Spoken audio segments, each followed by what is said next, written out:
Radio on the road again. I know y'all go ahead and sing the song in your heads. Let me send you outside. This is Buffalo, Wyoming. It's a cute little town, about 4,000 people. I didn't even know the population until I saw the sign coming in.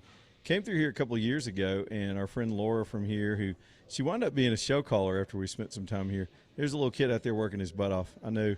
Let me put this back on. This little boy's been out here sweeping since I drove up, and I don't know if he's being punished or this is just the way of life out here is teach kids how to work. But that kid impressed me. He was like, "May I help you unload, sir?" He didn't even know who I am. It's just that's how it is out here. So sitting in Buffalo, and we are at a very historic place, similar to yesterday.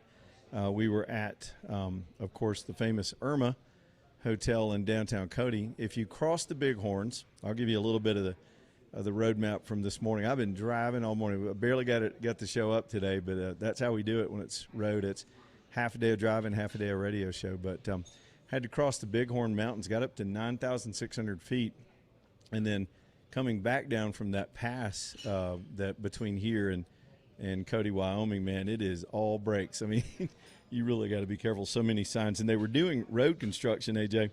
And when I say road construction up on a mountain in the west, what they did was they tore all of the asphalt out. And so all of the drivers had to pretty much ride down a dirt road for about 3 miles.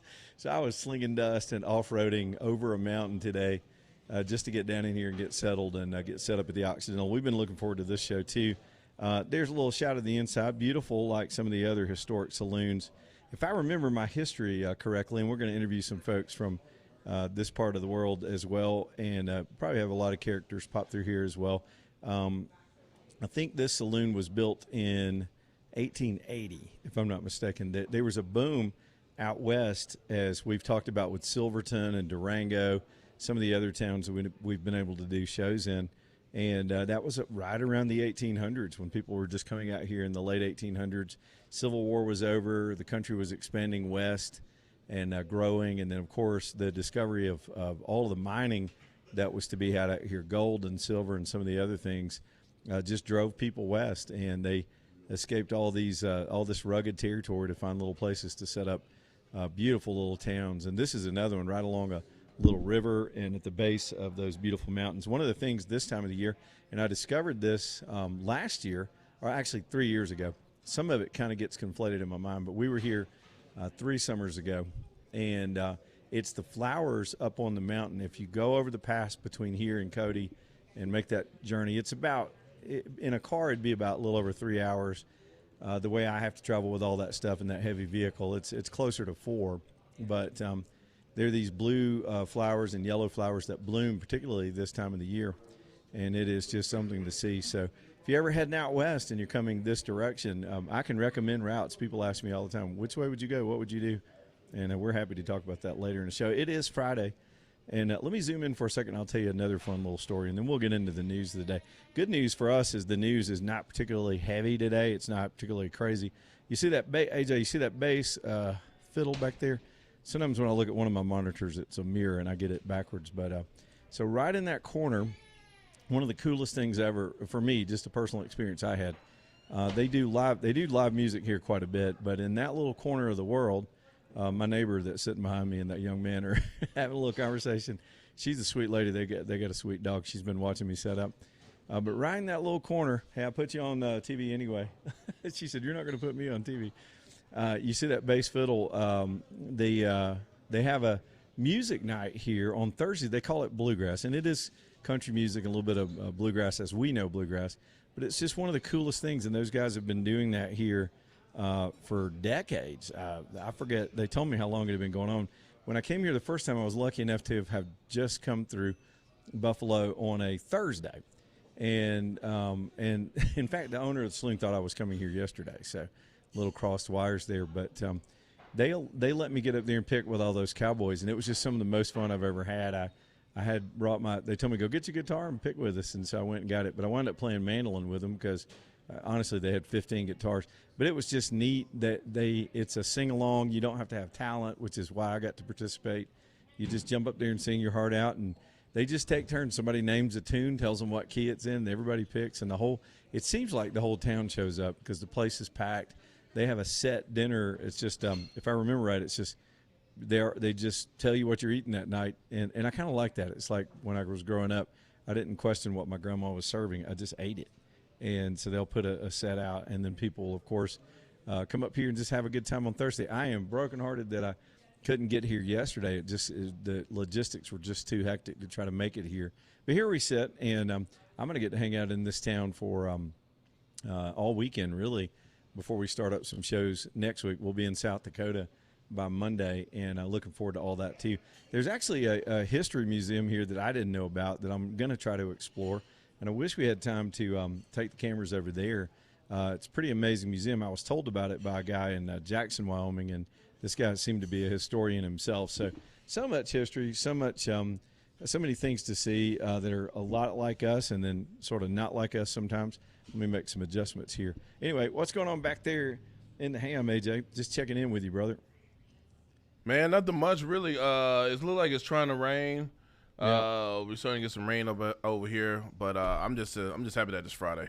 Yeah, I know. A lot of people get the Fridays. I totally get the Fridays. Man. These show weeks, a lot of folks, I guess they conflate the word vacation with travel, and this is not vacation. This is a lot of work, but I enjoy the hard work. I enjoy the schlepping all the equipment and going to these places and just shaking things up a little bit. So it's been a busy day, and it's hot here. My Jeep driving over here said it was 96 degrees here, and that's the most heat I've felt in about 3 or 4 weeks. Now, is it dry heat or is it more humidity? It's more humid. I think once you cross the mountains and you get a little bit more, by the time you come down off the mountain, this part of Wyoming starts to get real flat, and I think the humidity sort of builds back into this area a little bit. Not as quite as well. Heck, I can if I can find my little device over here, I will check the exact humidity right now instead of us guessing at it. All I know is you and I have set up so many remote broadcasts together back in the days when they'd let us do this stuff together and we weren't so short-staffed. And you know how much goes into the equipment. Now we've added television cameras. So I'm a bad judge of that right now because I'm sweating like Kim Kardashian at a spelling bee. But I bet when I go back outside, it'll feel refreshing because I was just in and out of the heat. Yeah, the humidity is only 14%. So to answer your question, scientifically, pretty low compared to Birmingham. Because in Birmingham in the summer, man, we can really get up there. I'm going to geek out for you and be a science nerd and just see what is it in Birmingham, right? For example, to compare, Birmingham at the moment is 58% humidity. So that is almost 5 times the humidity or something like that. So that does make a difference. But anyway, see, there's my little buddy, the dog. What's his name again? What's the dog's name? Stanley, come over. He can be my first dog on the let me see him over. Stanley, come here, buddy. Like I told y'all yesterday, so many of these, come here, bud. He's not trusting of me. He doesn't trust me. He sees all these wires and it freaked him out just a little bit. We were trying to get Stanley some airtime, man. Where are you guys from? Fort Collins, Colorado. Yeah, we talked a little bit earlier. Beautiful place down there, too. We'll be heading that way before this whole thing is over. Maybe we'll see you down the road. Such a fun group of people, and we'll be just talking to anybody and everybody this afternoon. That little young man, I don't know what it is. When I see, let me just go nostalgic again on you, and then I swear I'm going to get into some news. We'll do some real heavy stuff today. This little kid that's out here sweeping the sidewalk, I mean, it is pretty warm for out here. They feel like they're having a heat wave. And he's out there with I don't want to put a camera on him because I don't have his permission really. We just showed him for a second. But he's out there with a broom. You know those dustpans with little hand in it, AJ, where you can just scoop up litter? They got that kid working. He must be working out of here. Must be a grandkid or something. Well, that's summer, man. That's a summer job. You ain't finna you ain't finna just sit there and just eat up all my food and suck up all my AC. Now you gonna go out here and work. You gonna understand what hard work, son. That's right, man. I may get him over here and talk to him a little bit. He's listening to some tunes or something because he's and somebody look, this older guy, I'm just going to do some play-by-play. The guy that owns the joint, it just he's over there. He just wiped some sweat off his face, gave him a speech about something. He's correcting him a little bit. That's his grandfather. That's a grandfather move right there. I can't wait to put my little grandkids to work. I mean, he is teaching that young man some lessons, and he's out there working hard around all these vehicles, keeping the parking lot clean. So, yeah, do that. Like AJ said, if your kids are laying on the couch this summer, even if they don't worry about them hating you. They'll love you later in life if you teach them how to not be lazy. So many kids, there's so many distractions for kids nowadays. we didn't have a choice. If I wanted money, what kind of things did you do at that age, AJ? Cut grass. Yes, that's the entry level right there. Mm-hmm. Grass cutting, taking out the trash, all that stuff. Mm-hmm. We didn't get allowance. Some people do allowance, but you got to do your chores. We just got told to do chores. But if we wanted anything extra, you had to do extra. Doing chores in our family when I was a kid was just part of being in the family. That was just what your responsibility was to the house. And some of y'all grew up that way. But then I think I'll never forget the first time I really cut grass. You can tell me your story too. My dad was out there pushing the mower, and it was hot. He was sweating. He's a big dude. He was sweating. He looked over, and I was sitting on the back steps just watching him. And I was probably about 8 or 9. And he walked over to me. He said, "Come here." And he said, hold that handle on the lawnmower. He goes, "All right, you're tall enough to push it."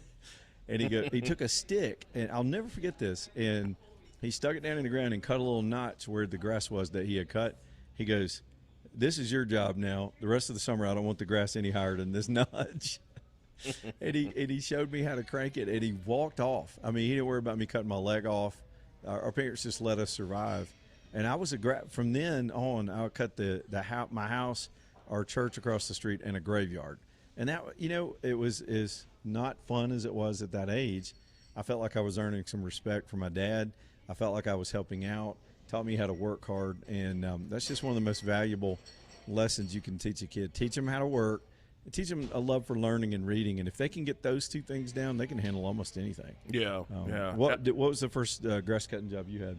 Oh gosh, I used to cut my grandmother's house, and it was a lot. It wasn't even like like the front yard was like small, so it was like, that was nothing. But when I had to cut that side of that house, man, it felt like it was all day just cutting that grass. But it's funny now because my son's starting to get to the age where when I'm out in the yard, cutting the grass at the house, he wants to be out there with me, and he's like, "Ooh, can I cut the grass?"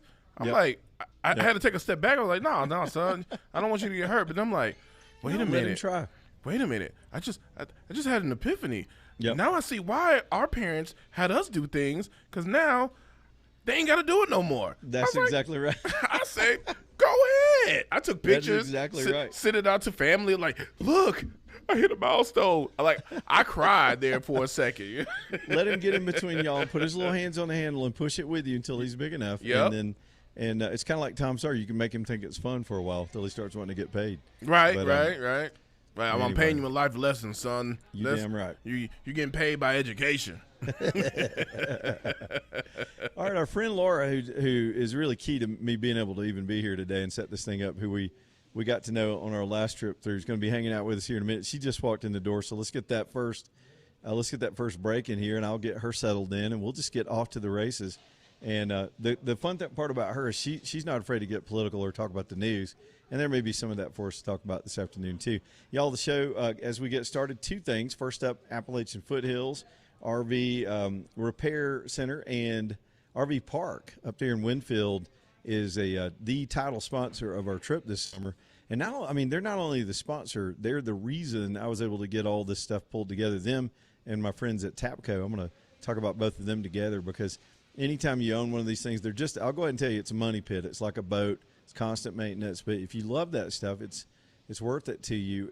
But from time to time, there are going to be things that go squirrely as the unit ages. And as you use it, if you're living right, you're using it and wearing stuff out. That means you're using it. And I said it yesterday, it's like a rolling house going down the road, vibrating and hitting bumps. And today we actually did off-roading. So things are going to get weird. And you're going to need some service. There's annual service that you got to do to maintain all the things. But then, of course, there are things that go wrong. They can handle both at Appalachian. They're the best body work people. In fact, some of their guys, I don't know if I'm disclosing too much, some of their guys that do a lot of their paint and body were trained and do paint and body in the factory. And also, so they know how these things are born and how to really do them right. So if you want body work, any of the items and utilities aboard to be fixed or serviced. Even for me, it's always the oil changes before I do one of the. I think they've done 4 or 5 of those for me before the big road trips. It's Appalachian Foothills, worth the drive from Birmingham or anywhere that you can hear me if you're in the RV business. Or if you decide to get yourself one, make them your service department and build that relationship. They're just great, and I just can't say enough for what they did in short order to get me on the road. The second business that's also a major sponsor here on the show of late is Tapco downtown in Birmingham. The other vehicle we have to bring along is our little dinghy. Some people call it a dinghy, where they bring along Laura, you can scoot any of that stuff out of the way. I just came cramming into this little corner over here, and I got wires everywhere. Yeah, you had to have a Jeep. You got to have a way to get around. Like, for example, today I had to race into the park, beg them to let me check in early, detach the Jeep, get all this stuff over here and set up. And without it, we couldn't make the shows work, couldn't do anything. And my Jeep needed some work. I knew it needed brakes. I was pretty sure about that. I knew I needed an oil change, but I asked Michael, I said, just go through it, man. Find anything that could be wrong. I don't need a problem out there on the road. And they did. They showed me everything. They're so straightforward and honest about their pricing and what maybe needed to be fixed on your vehicle. So you don't have to worry about, sometimes you gotta trust your mechanic. You gotta trust your service technician that they're being straight with you and they're getting it done for you. So that's exactly what they did for me. Got some bearing seals fixed and some other stuff you wouldn't want to go wrong. And I was good to go. I left the house in pure confidence that I'd make it home with good vehicles, and both Appalachian and Michael down at Tapco did that for us. Look, if you got a ride, you got to maintain it. So just for your oil changes and the basic run-of-the-mill stuff that has to be done, brakes and all that, let them do that for you. They'll give you a fair price and do quick work, even give you a ride back to work. But beyond that, once you've got that relationship and you're a client, you know them, you see how they operate. When you do get something crazy, light comes on, noise starts happening, you don't know what's going on, don't stress. Just take it in to Michael at Tapco. They'll take care of it. TAPCO, TapcoBham.com. Back here live in Buffalo, Wyoming in just a minute. Stay tuned.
Got a new grandbaby, huh? Yeah, I got my last.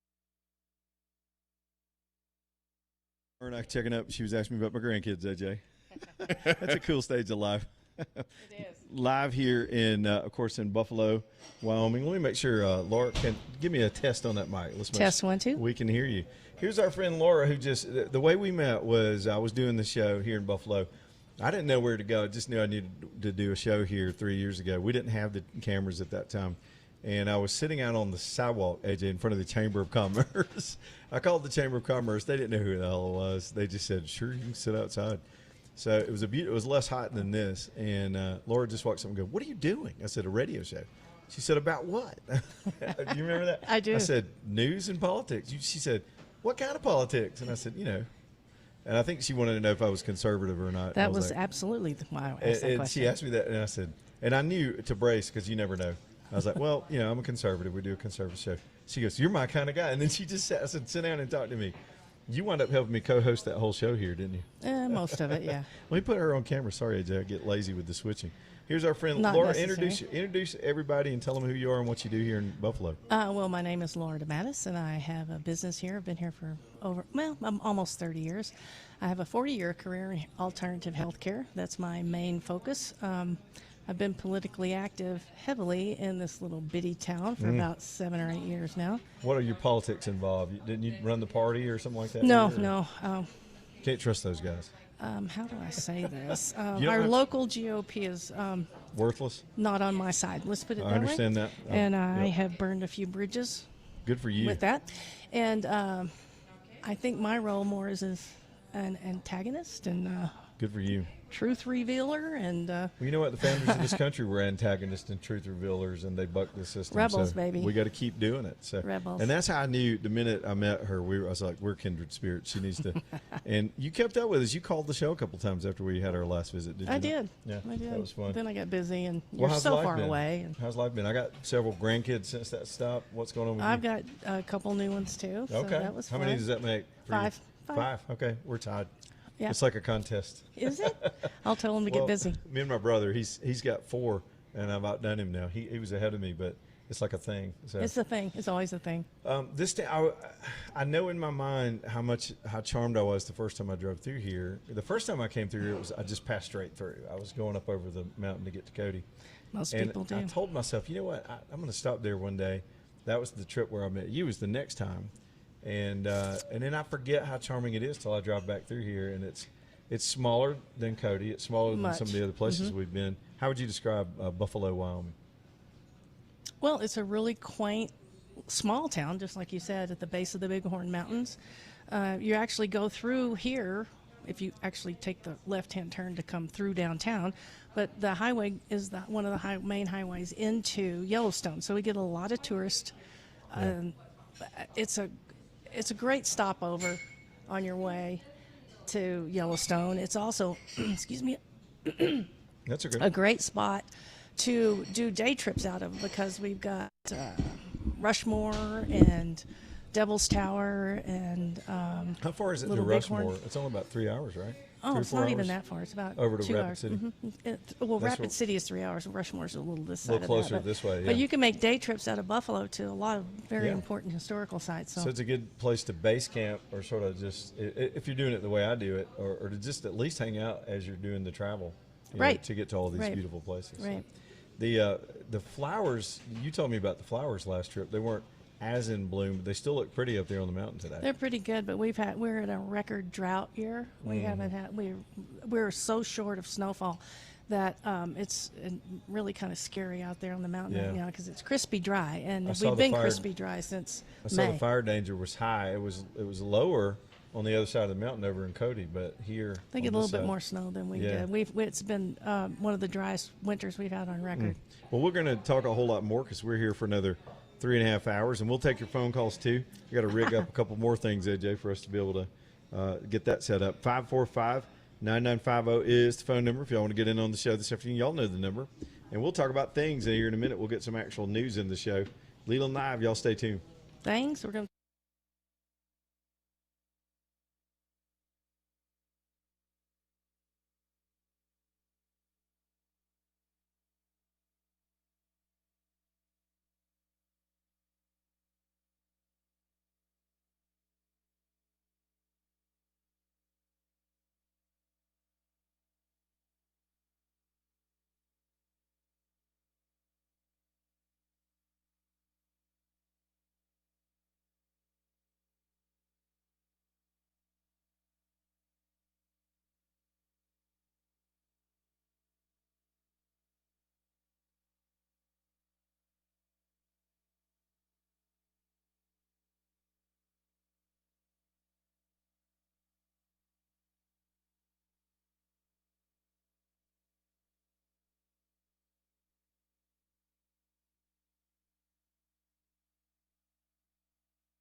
Doesn't that bar look great?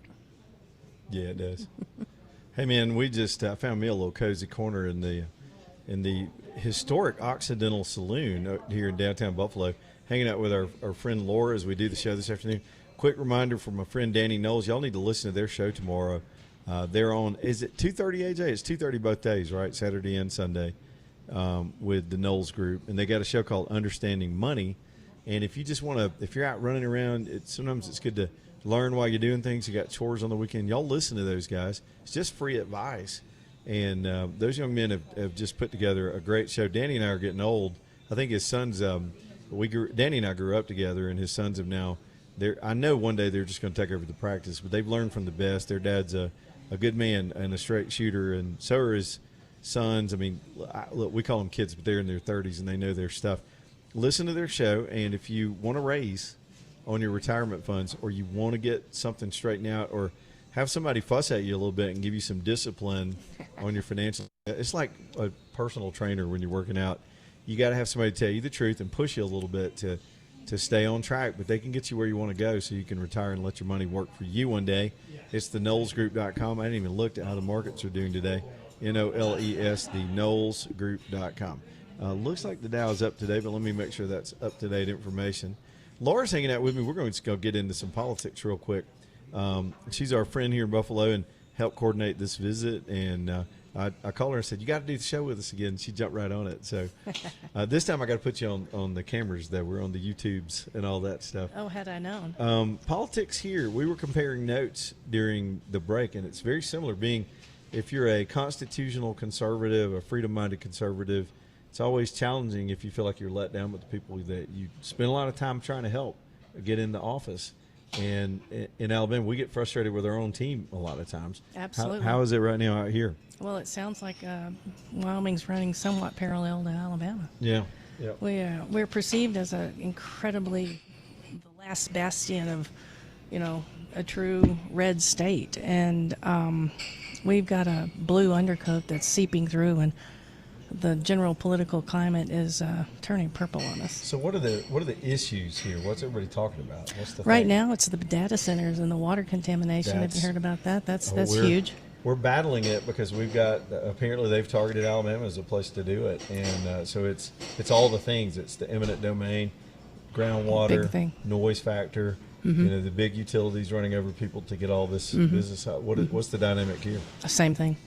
And they have one of the big things that's happening here. It's just become, in the last, I'll say 6 months, an issue that the general public is aware of. Yeah. And so many of these backdoor deals have happened without any public input. And by the time the public has found out about it, the wheels have been greased, and some of the contracts have been signed. And we've even had some of our legislators sign NDAs with some of the lobbyists and companies, which is... It should be illegal. It should be illegal. Yeah. It should be illegal. Now, I've worked in commercial development, and I've worked in government on the developmental side. And I understand a certain zone where you need to keep, let's say, trade secrets while you're negotiating with a company. Oh, sure. They're competing with other companies, and they have to tell you things that their plans are. And you don't want to divulge that and kill the deal because you're trying to grow jobs. But to run it, to have the power of, to me, eminent domain and the way the public can, these public officials can approve this stuff and then still sign a permanent NDA so we don't know how it happened. Right. We've got to bring that to court. We've got to get a class action or something. Something's got to happen. But one of the things around here, as we were talking on the break, is we've had one of the driest years on record. We're in a multi-year drought. It's one of the driest winters we've had in recorded history. And the data centers are coming in, and of course we all know what the water usage is with those guys. And they're talking about the big water usage, eminent domain, and environmental issues are big up here. Those are the three big things people are talking about. And the water usage, their rhetoric is we use a closed-looped water system, which we use less water. Well, what's not being said is more important with what's being said on that. Because the closed-loop water systems, they still use less water, but it's still a magnificent amount of water. And the wastewater off of those closed systems is incredibly toxic. And at this point in time, there's no regulations in place about that wastewater. And in Cheyenne, just recently, I think it was about a month ago, it's just now becoming national news. One of the smaller data centers that have been working there for years, I think, I'm not sure about their lifespan, were discharging that wastewater into the water systems in Cheyenne. And it was contaminated with a drug-resistant bacteria. And I've heard about this online, where they think this had something to do with this Bill Gates stuff that was developed. It's a meta company. There's some Frankenstein sinister stuff going on. Frankenstein, and this is some of the stuff that the public has been speaking about and speaking out against, and here we have it right here, and it's gone national now because it was a closed loop water system. It's got some kind of bacteria in it. It's a Latin word. I couldn't tell you what it was, and it contaminated the recycled water in Cheyenne, so it didn't actually get into the water system. Right. But it contaminated all of the renewable water, recyclable waters, which they use in all their public spaces, like the parks. All the parks are watered with it, and so it's exposing the citizens to this highly contagious bacteria that is lethal over 30% of the time onto public lands where kids are running around, your dogs are running around, and all that stuff. So they had a huge issue with the water in Cheyenne. They're still dealing with it, and it has brought to light crystal clear of the issues with, we'll clean it up. It's not water. It's not bad. It's a closed loop system. But my question is, I don't understand this, and I don't pretend to understand this, so I'm just going to say this. It's a bacteria. And so they're using potable water, running it through the data centers to cool the systems, and it comes out with the bacteria. With some kind of organic engineered bacteria. Right. Well, I'm not sure it's engineered, but it's I may actually. We'll dig into it. I thought we would probably talk about this. She's got notes, AJ. No, I think I had. She's more prepared for the show than I am. Oh, there it is. Yeah. And I can't pronounce this. That's okay. We don't know anyway. Cupra Vidalis Gilardi. Sounds like one of those drug whatever that is. Yeah. Drug-resistant bacteria. How did a drug-resistant bacteria get into a coolant system? I don't understand how that happens. What are the companies saying out here that are doing it? Whoopsie. And so have there not been, these ambulance chasing class action lawyers are all over Alabama. Well, this is percolating. This just came. Is there a lead firm looking into Wyoming situation? Because I know there are a few looking into some of the Alabama stuff for sure. I would venture to say yes, but I don't have that information. I don't know. So, but it's huge. Would you agree with me that we get the big picture that AI is coming, whether we like it or not, and we don't want to be behind the Chinese and all that? But there has to be a balance between environmentally how we do it and what we're doing to our people on that road. Well, so people try to compare it to building the railroads where they had to take people's property because the railroad had to be built. This is not the same. The whole China narrative is a lie. And I hate it that we don't use the word lie anymore. I'll use it. Because it's a lie. Tell me your thoughts. China has a little over 300 data centers. We have over, I don't know, thousands in the United States. It's not a race against China for data. That is total BS. So where's that coming from? I'm going to say the narrative, the media narrative. Big tech. Yeah. And it's a symbiotic relationship, in my opinion, between the utilities who are going to make trillions. On the backs of the citizens. And the data center that wants to not only build the infrastructure, but the data itself and how they use it and how they it's control against things. us. It's a complete Big Brother and then our surveillance. Government, because the politicians all have their hand out for donations, and they're all scared of the utilities. Every politician in Alabama is scared of the public utilities. That's a fact. In fact, we've got one of them that just owns some of our elected representatives and their families. And look, we've got a great utility that does good work, but this issue is turning allies against each other and creating some alliances, I think, that are dangerous for people that just want to be free and live in a clean environment. It's true. Where do they get the water here? Is it groundwater underneath the ground or surface water? Both. Yeah, and what I've read is that they're pulling. Well, first of all, let's talk about the whole water issue from the whole Colorado Basin all the way down into Arizona and Lake Mead, Well, they're talking about, and I think they just approved drawing down some of Flaming Gorge to try to build up Lake Mead downstream because everybody's crying for water. It's been a drought all over. Describe the geography. I know Lake Mead. I've seen it, but what's Flaming Gorge? Flaming Gorge is in western border of Wyoming. Yeah. And it's one of our hugest. Wow, most bigger. Most bigger. What we say, Thank you. Most bigger. Yeah. Resources of water that we have around here, and it's controlled. It's a reservoir. We have irrigation rights and water rights that go back to the 1800s in Wyoming. And they signed an agreement, and now I'm going into territory I don't know details on, but somewhere in the late 1800s there was an agreement filed between all of those plains states down into Arizona and even into Mexico of the watershed that comes out of Montana. And so now they're crying for water. Our irrigators, our growers, our ranchers have water rights, and it's a huge issue right now. It's being litigated all over the place. Well, and we don't have the water. We've had something similar in Alabama, just to geek out on this for a minute. We called it the Tri-State Water Wars. And similar, yeah. It was Alabama, Georgia, and Florida.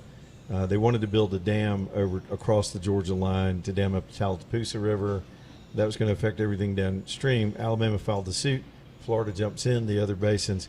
So for 15 years, the states fought, sued, negotiated. I don't even remember how it got settled. Sadly, I was assigned to go to all these meetings for about 3 years of my life. So I know more about riparian rights and CFC flows and all that stuff. But it was an issue in a part of the country where we have plenty of rain. We tend to get floods. I mean, sometimes a lot of minor droughts, but the southeast is near the Gulf, and we get a lot of moisture. But we're still fighting over the resource. And I can't imagine out here where you're much more prone to fire season and extreme droughts. Mm-hmm. You're dealing with it now. Everywhere we've been, there have been fires. We came up through Colorado, and things just started breaking out. Grand Junction, we came through there. It's stunning to see all the smoke and the danger. And then you got this on top of that. On top of it's just the worst drought in American history. Yeah. And we had fires here, not this past summer, but summer before last, that took out over 500,000 acres in this area. Where are our friends on the left, I say so euphemistically, are they just so obsessed with social engineering and communism that they're not speaking up? Or are they bought off too? Because the environmental folks from the left, you think would be just as concerned. Eerily silent. Yeah, why are they so quiet about this? Money. I think it's all money. I just think the whole narrative is being driven by Big Brother state of wanting surveillance, and they'll do anything they can to get it. And another rabbit hole. They're starting to really reduce our capability of making or growing crops and growing our food and shutting down meatpacking plants. And I mean, if you take a step back and look at the big picture of where we're headed, I don't know who it is, the globalists maybe, are working to reduce our water, our food supply, everything. Excuse me for coughing on you like that. That's right. This is so deep to me. The other day, and AJ, I know I got to get to this break, because we're hanging out with Laura from Buffalo. I have you in my phone literally as Laura Buffalo.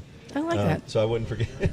I have you in Leland, Birmingham. See, that's what you do. That's what you do. But I gave a little speech the other day on the air. It was a stream of consciousness. One of our callers, I think he meant well, but he said, we should just sell off all those federal lands and pay off the national debt. And I said, are you crazy? And I let him say his piece, but I thought about that call that evening and then talked about it the next day. I think we made a huge mistake in conservative politics of letting the left become the main voice on conservation. And we've allowed the term environmentalist to get equated with commies and tree huggers and weirdos and purple-haired people, but it's not. That there are plenty of us in this issue alone that want to preserve the land, preserve what God made, and fight for that. And I think we've lost our voice on it. Now we sit in a dangerous moment where I don't know that our side's articulate enough to know how to argue back on that the right way. Or has the spine to do it. I mean, True, to me, this is not a left or right, Republican, conservative. This is not that issue. This is a humanity issue. Are we going to live into the next century? Are we going to make it? It's dangerous stuff. With all this stuff going on and AI encroaching, man, my vocabulary today. It's all right. It's Friday. Okay, good. And haven't had a drink yet. We like to bastardize the English language. Oh, in the nice. South Good quite to a know. bit. Well, you're from Alabama. It's a hobby, man. We do that. We do it on purpose. We do it when we don't have to do it. We just do that. Look, let me get this break in here, and we'll try to keep the show on track. Having a little bit more of a laid back, nice conversation here rather than some of the yesterday. AJ, this is a lot less boisterous than it was yesterday in the Irma. Yeah, it's still kind of loud in there. Yeah, that's true. Those Cowboys came in there and started raising hell in the middle of that. That's Irma. It was fun though. But yeah, I'm enjoying this conversation because one of the, and let me just say this before we get to the break. One of the things I love about doing these shows and talking to people out west, I believe it makes us feel a little less, I don't want to say isolated, but sometimes you feel like you're in your bubble of the world and the rest of the world's gone mad. And then you understand there are people in this country out here and in other states that believe the same way we do. And if we don't all get on the same page with each other and connect again, divisiveness is what the other side is using to divide us. Tribalism over race and sexual stuff and the environment. They use it to keep us at each other.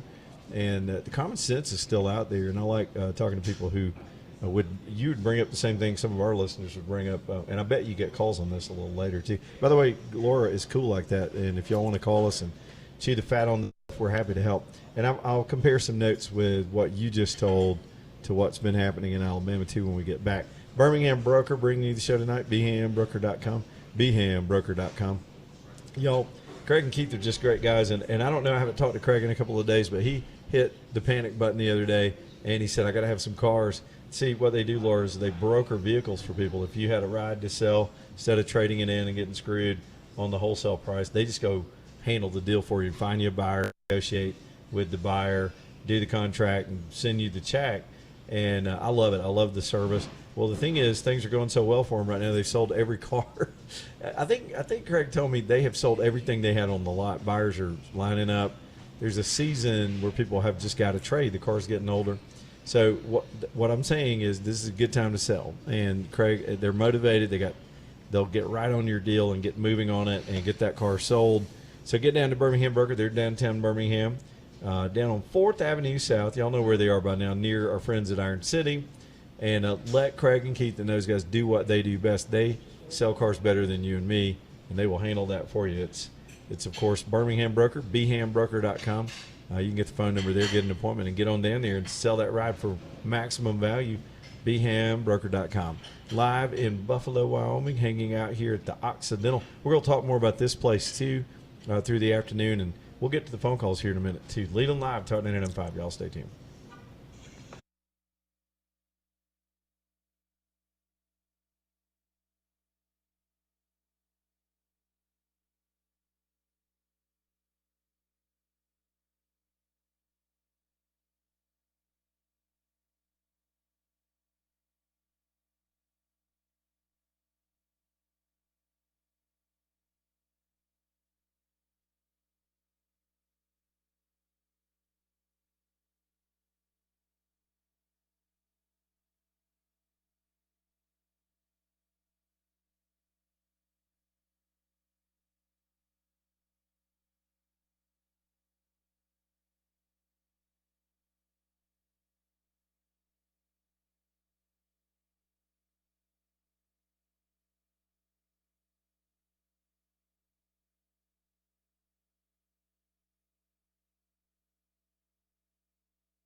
looks like you had a good time. Where were you? Italy somewhere? Oh yeah, we went popped over. up on my feed. I'm like, oh, Leland. All right, y'all. Having a good time. Man, we just chewing the fat here during the break. Y'all back into the show. Leland Live, talking to NM5 Alabama Dental Associates. Big part of what we do. Big part of my life. Dr. Brian's my dentist, man. You need a dentist every now and then in the world, boy. Something's going to go sideways, and you're going to need some help. That's when if you got Alabama Dental, you've got a dentist that is open until, what is in the world is happening here? You got a dentist that is open until late at night and 7 o'clock at night. In fact, they're open on Saturdays. I remember when Dr. Brian told me that, I said, how do you even do that? He said, because we got 4 guys. At the time they had 3. They've actually grown and added to the practice. So they're able to stretch their hours out, move their staff schedules around, and make it convenient for us. So do your cleanings and your routine stuff there. But, man, you get some tooth pain. I always say you start hurting on a Friday, you got to wait till Monday to call a normal practice. And then you got to hope they can get you in by Wednesday. And then you want to kill yourself by Tuesday. It's just tooth pain can be something else. I always wonder why instead of saying pain in the ass, why don't we say pain in the teeth? But that was bad. That was thanks, AJ, for covering for me with that. That was an attempt at a dad joke, but it didn't quite work. Yeah, it was bad. Brian, sorry about that, buddy.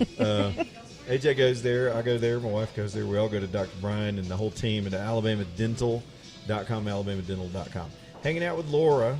We got deep all of a sudden talking about this data center thing, but, it's universal, and the stories are the same. I was talking to somebody from Georgia that had a similar problem. And here's what happened in Birmingham. And this is one of the first deals.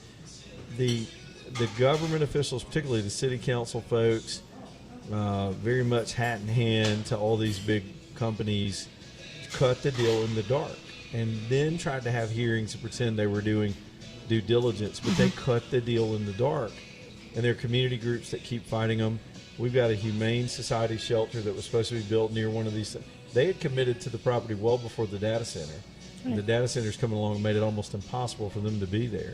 So here's a group of people that are activists on behalf of our little furry animal friends, but now they're having to turn into, I don't even think it's environmentalists, but they're having to turn into fight the man, kind of this little Humane Society operation.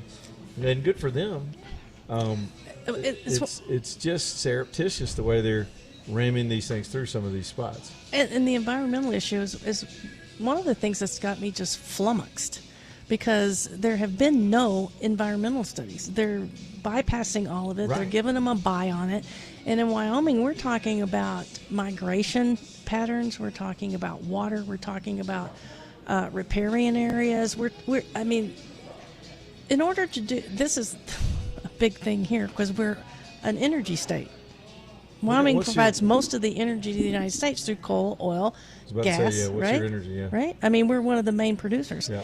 And to get a oil well or a gas well, it takes years and years and years of permitting environmental studies.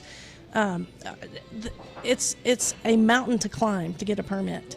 And these data centers came in and they went, oh, here, just like that. Yeah. Never mind. We'll just we'll just not worry about all of the wildlife and the migration and the water and the pollution and the air pollution, the noise pollution. I mean, I'm sure you're aware of the heat index. I just read this is more and more information is being broken and coming out about these data centers. Yep. And the heat that they generate affects the area up to 5 miles out because the heat is so incredibly intense that comes off of what, the airspace or the airspace, the radiation of it or whatever? And it affects, I've read multiple stories of where farmers have their land, right up against the boundary of the data center. Yeah. And the ground actually vibrates to a point that the hooves on the horses are having issues. There's a rancher that I read, and this is not conspiracy. He's got documentation. He's got the receipts. That for 2 years he's not had a live birth from any of his cows, and he's got a massive ranch, several hundred head. No. In another state. In another state. Yeah. Because we don't have, those data centers haven't been around here long enough for that. They're just being built. The irony is we don't have enough data on the data centers. They're not. That's good. That's a good headline. I've covered so many cases where we had a beach mouse down on our beaches on the Gulf stop development on a peninsula for years. We've had the Alabama sturgeon. It was a rare fish that somebody found one fish and stopped a lot of development in that whole water system. And so that's always been a way to do this. And all of these groups that have ever wanted to develop have always had to do feasibility studies, environmental impact studies. And I've not seen any of that all out the from any window. of these products. They're all just out the window. quietly showing up all over the country in the middle of the night with the force of the government and no real serious opposition force up against them. And it just begs the question of how are they bypassing all of these regs that have been in place forever, and where are the environmentalists? Power, money, corruption, I think it's all part of it. But we'll stay on it. I'm glad we got into that. Who knows what we'll talk about the next 3 hours. Your phone calls, 545-9950, Leland Live, Talk 99.5. Stay tuned.